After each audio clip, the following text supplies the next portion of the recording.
Hi bus, நான் உங்கள் சுஜிதா. இதிகாசம் புராணம் அப்படிங்கிற வார்த்தையை கேட்டாலே நமக்கு முதல்ல ஞாபகம் வரக்கூடியது மகாபாரதம் இல்லைன்னா ராமாயணமா தான் இருக்கும். இப்பேற்பட்ட மகாபாரதத்தை, இப்பேற்பட்ட மகா காவியத்தை எழுதின வியாசர் அப்படிங்கிற இந்த மகரிஷி எப்படி பிறந்தாரு, எங்க பிறந்தாரு அப்படின்னு அவரோட பிறப்பு பற்றிய கதையை தான் இன்னைக்கு நான் உங்ககிட்ட சொல்ல போறேன். வாங்க வீடியோக்குள்ள போலாம். யமுனா நதிக்கரையில அத்ரிகா அப்படிங்கிற ஒரு தேவலோக கன்னிகை குளிச்சுக்கிட்டு இருக்காங்க. இப்ப நம்ம ரம்பை, ஊர்வசி, மேனகை அப்படின்லாம் சொல்லுவோம். அந்த மாதிரி ஒரு தேவலோக கன்னிகை தான் அத்ரிகா அப்படிங்கிறவங்களும்.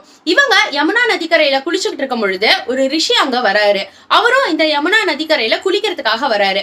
நதியில இறங்கி கொஞ்ச நேரம் பிரேயர் பண்ணிட்டு குளிக்கலான்னு கொஞ்ச நேரம் பிரேயர் பண்ணிக்கிட்டு இருக்காரு.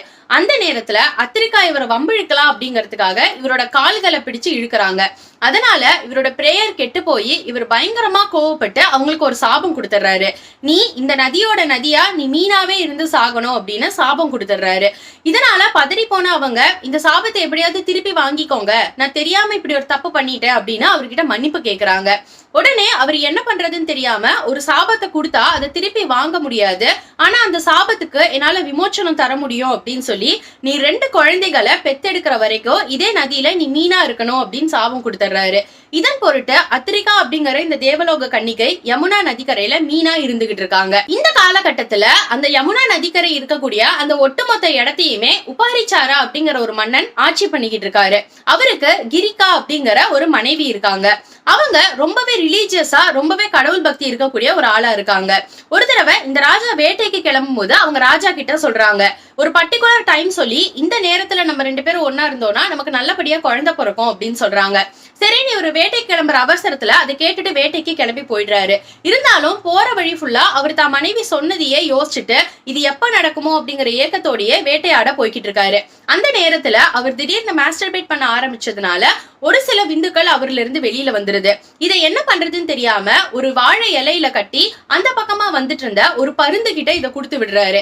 இத போய் எப்படியாவது அரண்மனையில சேர்க்க சொல்லி அந்த பருந்தை அங்கிருந்து அமுச்சு விடுறாரு. அந்த பருந்து அதை எடுத்துக்கிட்டு அங்கிருந்து அரண்மனைக்கு போயிட்டு இருக்கு. போற வழியில இன்னொரு பருந்து இதை பார்த்துட்டு இந்த வாழை இலையில ஏதோ சாப்பாடை இது எடுத்துட்டு போகுது அப்படின்னு சொல்லி இது கிட்ட போய் சண்டை போடலான்னு அதை தட்டி விடுது. அந்த வாழை இலை அங்கிருந்து தவறி நேரா யமுனா நதிக்குள்ள வந்து விழுகுது. யமுனா நதிக்குள்ள விழுந்த இந்த ஸ்பெர்ம்ஸ ஒரு மீன் தெரியாம தான் வாயால முழுங்கிடுது. அந்த மீன் தான் அத்ரிகா அப்படிங்கிற இந்த தேவலோக கன்னிகை. இப்படி ஆனதுக்கு அப்புறமா ஒரு நாள் தசரஜா அப்படிங்கிற ஒரு மீனவன் இந்த யமுனா நதிக்கரைக்கு மீன் பிடிக்கிறதுக்காக போறான். போனவன் தான் வலைய விரிச்சு ஒரு மீனை பிடிக்க முயற்சி பண்றான். ஒரு மிகப்பெரிய மீன் அவனோட வலையில மாட்டுது. ரொம்ப சந்தோஷமா அந்த மீனை வீட்டுக்கு எடுத்துட்டு வரான். ஆனா அவன் வீட்டுக்கு எடுத்துட்டு வரப்பமே அந்த மீன் இறந்த மாதிரி அவனுக்கு தெரியுது. சரி, அந்த மீனை 2ஆ வெட்டலான்னு வெட்டுறான். அந்த மீனுக்கு உள்ள ஒரு ஆண் குழந்தையும் ஒரு பெண் குழந்தையும் இருக்கு. இத பார்த்து பயங்கரமா ஆச்சரியப்பட்டவன் இந்த விசேஷமான செய்தியை எப்படியாவது ராஜா கிட்ட சொல்லணும் அப்படின்னு சொல்லி உபாரிச்சாரா கிட்ட போய் இந்த விஷயத்த பத்தி சொல்றான். சொன்ன உடனே அந்த மன்னன் இதை வந்து பார்த்துட்டு அந்த ஆண் குழந்தைய அவர் எடுத்து வளர்த்துறதாவும் அந்த பெண் குழந்தைய இவரே வளர்த்தும்படியாவும் சொல்லி கொடுத்துட்டு போறாரு. அந்த ஆண் குழந்தைக்கு அந்த ராஜா மத்ஸ்யா அப்படின்னு பேர் வச்சு வளர்த்திக்கிட்டு வர்றாரு. அந்த பெண் குழந்தைக்கு இந்த மீனவன் சத்தியவதி அப்படின்னு பேர் வச்சு வளர்த்த ஆரம்பிக்கிறாரு.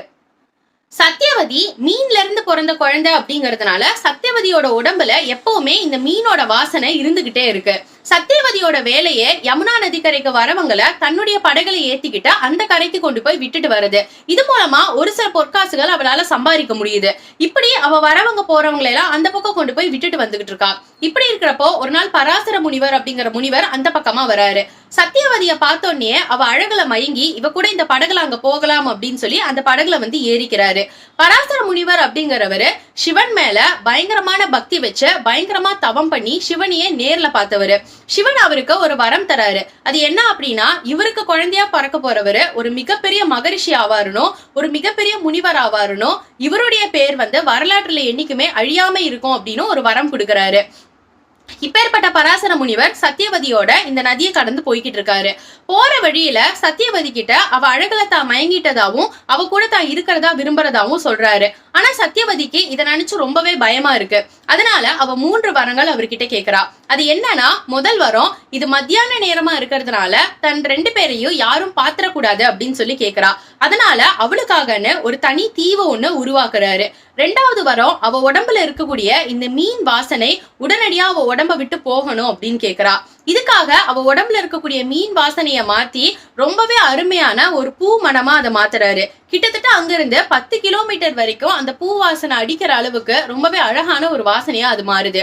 3வது வரம், இந்த முனிவரோட அவ இருந்ததுக்கு அப்புறமும் கூட அவளுடைய கன்னித்தன்மை மாறாம அவ எப்பவும் போல இருக்கணும் அப்படின்னு கேக்குறா. இதுக்கும் அவர் ஒத்துக்கிட்டு இந்த வரத்தையும் அவளுக்கு தராரு.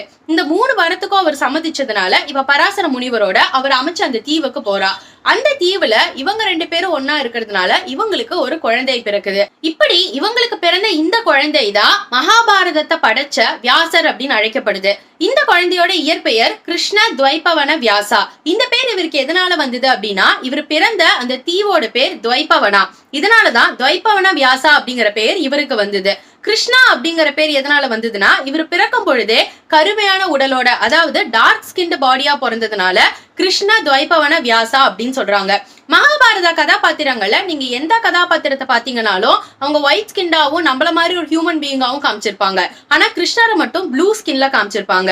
இந்த காரணத்தினாலேயே கிருஷ்ணர் வந்து யூனிக்கா தெரியுறாரு. இவரை மாதிரியே வியாசரும் பிறந்ததுனால அவருக்கு வந்து கிருஷ்ணா அப்படிங்கிற பேர் முன்னாடி வந்தது. இவருடைய பேர் கிருஷ்ண துவைபவன வியாசா அப்படின்னு ஆச்சு.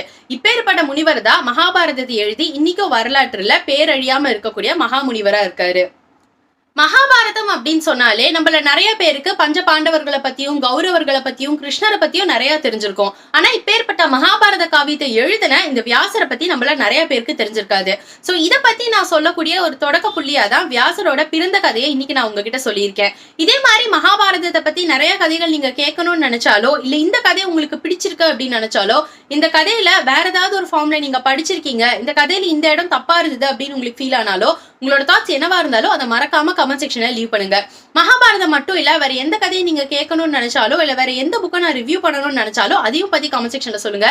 கண்டிப்பா அதை பத்தி எல்லாம் நம்ம பேசலாம். இந்த வீடியோ உங்களுக்கு பிடிச்சிருந்தா இந்த வீடியோ லைக் பண்ணிட்டு நம்ம சேனல் சப்ஸ்கிரைப் பண்ணிக்கோங்க. அப்பதான் நான் ஃப்ரீக்வெண்டா அப்லோட் பண்ற வீடியோஸ் உங்களுக்கு வரும்.